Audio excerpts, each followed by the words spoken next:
በወታደራዊ ጥቃት ዓላማ በሚል የተጀመረው ጦርነት አሁን ሙሉ በሙሉ አቅጣጫውን ቀይሯል። መካከለኛው ምስራቅ ወደ ለየለት የጦርነት ቀጠና ተለውጧል። እስራኤል ማምሻውን በዓለማችን ግዙፉ የሆነውን የኢራንን የተፈጥሮ ጋዝ ማከማቻ አውድማለች። በ24 ሰዓታት ውስጥ እስራኤል የኢራንን 3 የቁርጥ ቀን ልጆችን ከነቤተሰቦቻቸው በፍርስራሽ ቀብራቸዋለች። አዲሱ የኢራን ጠቅላይ መሪ ሞጅታባ ካሚኒም የእያንዳንዷ የደም ጠብታ ዋጋ አላት፣ እነዚህ ደም አፍሳሽ የጦር መሪዎች በቅርቡ የእጃቸውን ያገኛሉ፣ እንበቀላቸዋለን ሲሉ ዝተዋል። የከፍተኛ አመራሮች የእስራኤል ዋና ኢላማ መሆናቸውን ቀጥለዋል። የኢራን የውጭ ጉዳይ ሚኒስትር አባስ አራግቺ እስካሁን ጠላት አንድ ነገር ሊገባው አልቻለም። ቁልፍ ሰዎቻችንን ስለገደሉ ጦርነቱን የሚያሸንፉ ይመስላቸዋል። ነገር ግን የአንድ ግለሰብ መገደል ምንም የሚያጎድለው ነገር የለም። ስርዓታችን ለረጅም ዘመናት ሲዘጋጅ ኖረ፣ ሁሌም ዝግጁ የሆነ የስልጣን ተዋረድና ተተኪ ያለው ነው። ብናጣ አጣን የምንለው የበላይ መሪያችን አያቶላ ካሚኒ ነበር። እሳቸውን አጥተናል። ነገር ግን ዓላማችን ይልቁን ተጠናከረ እንጂ አልተበገርንም።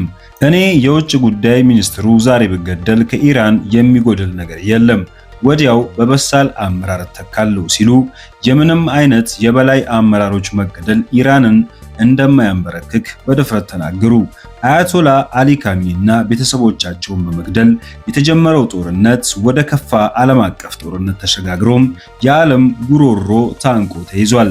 የኢራን ወሳኙ የተፈጥሮ ጋዝ ማከማቻ የሆነው የፓርስ ማከማቻ መመታቱን ተከትሎ ኢራን በቀጠናው ሀገራት እያደረገች የነበረውን የባሊስቲክ ሚሳኤልና ድሮን ጥቃት አጠናክራ ቀጥላለች። ኢራን የባህረ ሰላጤው ዋናና ግዙፍ የሆኑትን የነዳጅ ተቋማትን በከፍተኛ ሁኔታ እየደበደበች ነው። ከወትሮ በተለየ መልኩ ሚሳኤሎቿና ድሮኖቿ በየሀገራቱ ጠልቀው ገብተው ኢላማቸውን እያደባዩ ነው። የዓለም አቀፍ የኃይል ተቋማትን በመደብደብ በቂ የሆነ መልእክት ለዓለም ሀያላን ሀገራት መልእክት ማስተላለፏን ቀጥላለች። ጦርነቱ ወታደራዊ መሆኑ አብቅቷል። አሁን ዓለም አቀፍ ኢኮኖሚያዊ ሆኗል። በባህረ ሰላጤው ያሉ ቁልፍ የነዳጅ ተቋማት እየተመቱ የሚመለስ የማይመስል ቀውስ እያስከተሉ ይገኛሉ። የዓለማችን 1/5ኛው የነዳጅ መተላለፊያ የሆርሙዝ ወሽመጥም ነገሮች በዚህ ከቀጠሉ በቅርቡ የሚከፈት አይመስልም። ሁኔታዎች በዚህ ከቀጠሉ የነዳጅ ዋጋ ታይቶ ወደማይታወቅ ደረጃ ይተኮሳል። ዓለም አቀፍ የዋጋ ግሽበትና ዓለም አቀፍ የኢኮኖሚ ውድቀት ሊያስከትልም ይችላል። ዩናይትድ ኔሽንስ በሚመጡት ወራት ውስጥ በአስርት ምናልባትም በመቶ ሚሊዮን የሚቆጠሩ የዓለማችን ሕዝቦች ለከፋ ረሃብ ሊጋለጡ እንደሚችሉ ስጋቱን ይፋ አድርጓል። አሜሪካም ወደ ሙሉ ጦርነት ገብታለች። በጦርነቱ የሚደረጉ ወሳኝ ኦፕሬሽኖች በአሜሪካ የተራቀቁ የሚሳኤል ሲስተሞች ስትራቴጂያዊ በሆነ ወታደራዊ አስተላለፍ የሚደገፉ ናቸው። አሜሪካ አጋጣሚውን በመጠቀም ዓለም አቀፍ ቁልፍ የባህር ላይ መስመሮችን መቆጣጠር ትፈልጋለች። የአሜሪካው ፕሬዝዳንት ዶናልድ ትራምፕ ወሳኙን የሆርሙዝን ወሽመጥ በድርድር ሳይሆን በጡንቻ የማስከፈት ፍላጎታቸው ከጊዜ ወደ ጊዜ እየጨመረ መጥቷል። እርዱኝ ያሏቸው የአውሮፓ ዩኒየን እና ኔቶ አሻፈረኝ ማለታቸውን ተከትሎም ፕሬዝዳንቱ ወደ ለየለት እልህ ውስጥ ገብተዋል። እስራኤል የዓለማችን ግዙፉን የኢራንን የተፈጥሮ ጋዝ ማከማቻ የሆነውን የፓርስን የጋዝ ማከማቻ መምታቷን ተከትሎም ኢራን ኳታርን ጨምሮ በባህረ ሰላጤው አገራት ያሉትን ግዙፍ የነዳጅ ማከማቻዎችን አመድ አድርጋቸዋለሁ ስትል ስትዝት ቆይታ በኳታር ያለውን ሳውዲ የምትጋራውን ራስ ላፋን የተሰኘውን የኢንዱስትሪ ከተማ ውስጥ የሚገኘውን የነዳጅ ማቀነባበሪያ በሚሳኤሎችና በሮኬቶች ከፍተኛ ድብደባ ፈጽማለች። ትራምፕ ኢራን ይህንን የምታደርግ ከሆነ የተፈጥሮ የጋዝ ማምረቻዎቿን ሙሉ በሙሉ እንደሚያወድሙ ቢዝቱም ኢራን በፍጹም አልሰማም ብላለች። እስራኤል የኢራንን የአመራር ሰንሰለት ማዳከምና የወታደራዊ ተቋማትን ማውደም በሚል ኢራን ላይ ጦርነት ብታውጅም ኢራን እያደረገች ያለቻቸው አጸፋዎቿም ከ2 እና 3 ሀገራት ተሻግሮ ዓለም አቀፋዊ ሆኗል።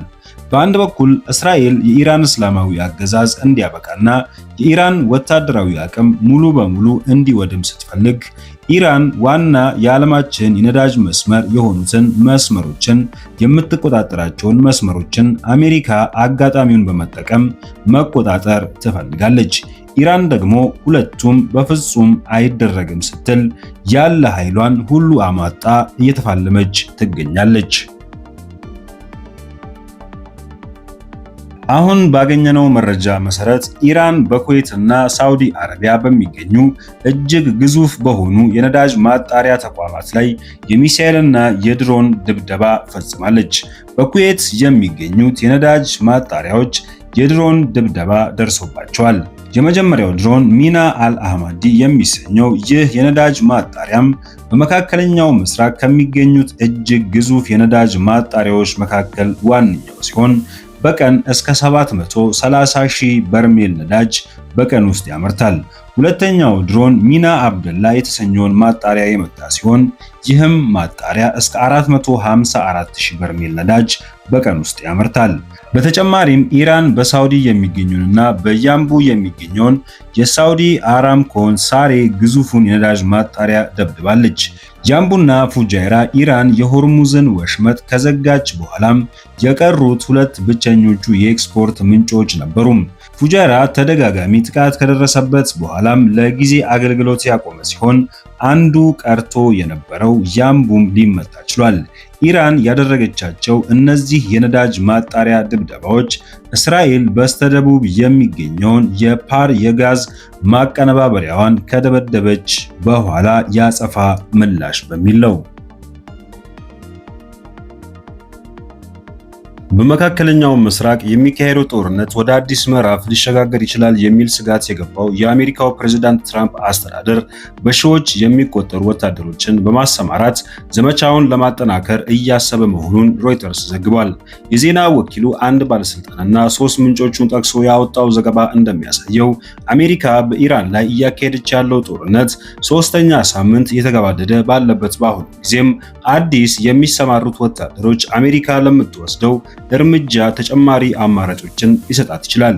የአየርና የባህር ኃይልን በመጠቀም በሆርሙዝ ወሽመጥ በኩል የሚያርፉ ነዳጅ ጫኝ መርከቦችን ደህንነት መጠበቅም ተጨማሪ ወታደሮችን ከማሰማራት ጋር የሚወሰድ እርምጃ ሊሆን ይችላል ተብሏል።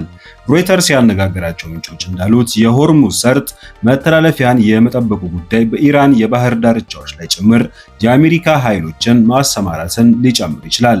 በተጨማሪም ኢራን ወደ ውጭ ከምትልከው የነዳጅ ምርት 90% በሚያልፍበት የካርግ ደሴት ላይ እግረኛ ሰራዊትን ለማስፈር እያሰቡ መሆናቸውን ምንጮቹ ተናግረዋል። አንድ ባለስልጣን ግን ቦታዎቹ በኢራን የሚሳኤልና የድሮን ኢላማ ስር በቀላሉ ስለሚወድቁ ይህ የአሜሪካ ወታደሮችን በኢራን ይዞታዎች ላይ የማሰማራት እቅድ አደጋ ሊያስከትል ይችላል ሲሉ ስጋታቸውን ገልጸዋል።